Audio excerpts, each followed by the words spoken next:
So, have you ever thought about it? Going from deep in debt to a millionaire in just 10 years? I know, it sounds kind of impossible, right? Well, we're going to break down a real-life story of someone who did exactly that, using a plan that, honestly, anyone can follow.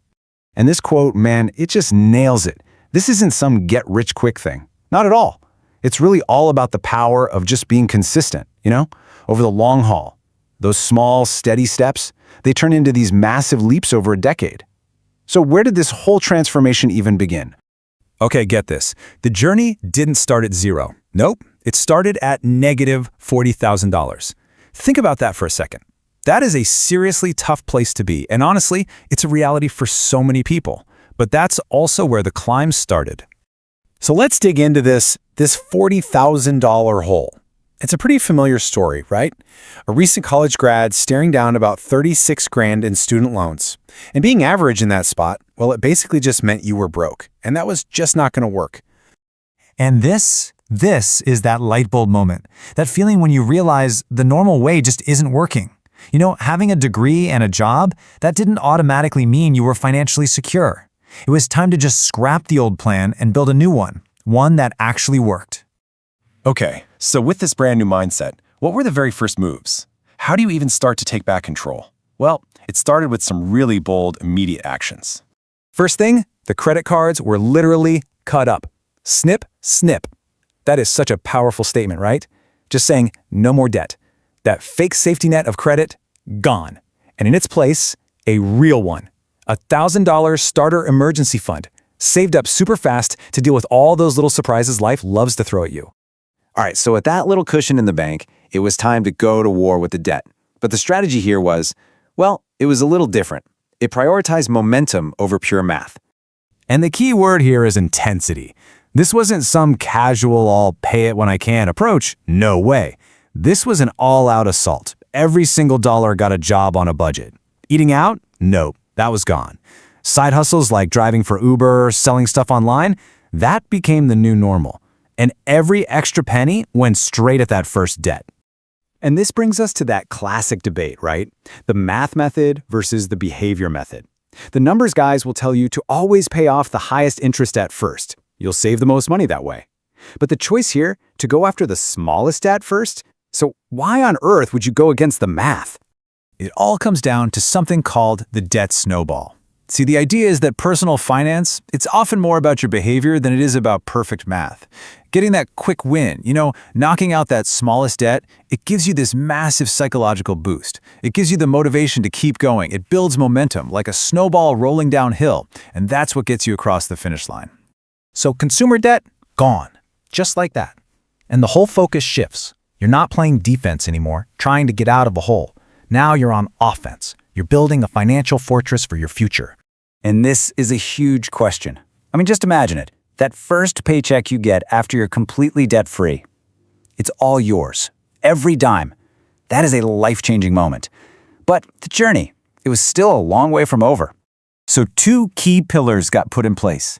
First, that little $1,000 emergency fund got beefed up to a full 3 to 6 months of expenses. This is what turns a potential crisis into just an inconvenience. Second, and listen, this is absolutely crucial.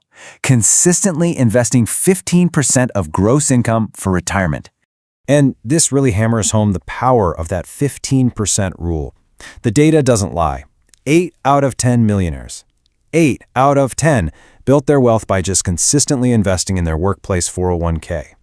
It's not about chasing some hot stock tip. It's about boring, steady, long-term investing that lets compound interest do all the heavy lifting for you.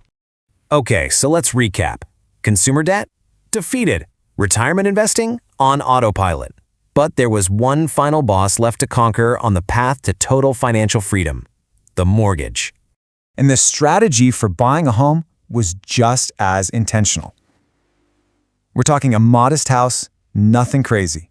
A down payment of well over 20% and a 15-year fixed-rate mortgage. The goal from day one? Pay that sucker off in way less than 15 years. And they actually did it. By keeping up that same crazy intensity, the side hustles, the tight budget, they paid off a $165,000 mortgage in, get this, just 26 months. That's a little over 2 years to be 100% completely debt-free, home and all. Now, we gotta be transparent here. Their situation allowed them to be super aggressive. They were what you might call a dinkwad. That's dual income, no kids with a dog. So yeah, they had more income and fewer expenses. Your journey might take longer, and that's totally okay. But the principles, the core of the plan, they work for anyone.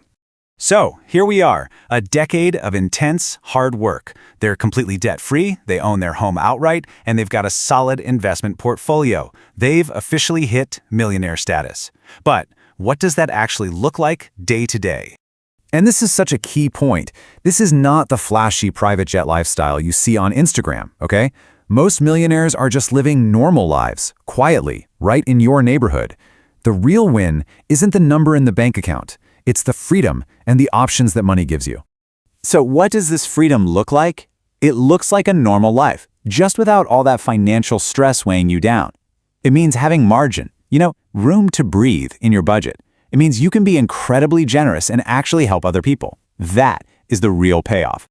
And hey, since buying a home was such a big part of this story, let's give you a quick checklist to know if you're ready. Number 1, you are totally out of consumer debt. Number 2, you've got that fully funded emergency fund, 3 to 6 months worth. 3, you have a solid down payment saved up, at least 10 to 20%. And 4, the mortgage payment is no more than a quarter of your after-tax income. If you can check all 4 of those boxes, you are in an awesome position to buy a house. So, as we wrap up this incredible 10-year turnaround, I want to leave you with a question, and it's for you. If you had total, complete financial freedom, what would you do? Seriously, what kind of life would you build for yourself and for the people you love?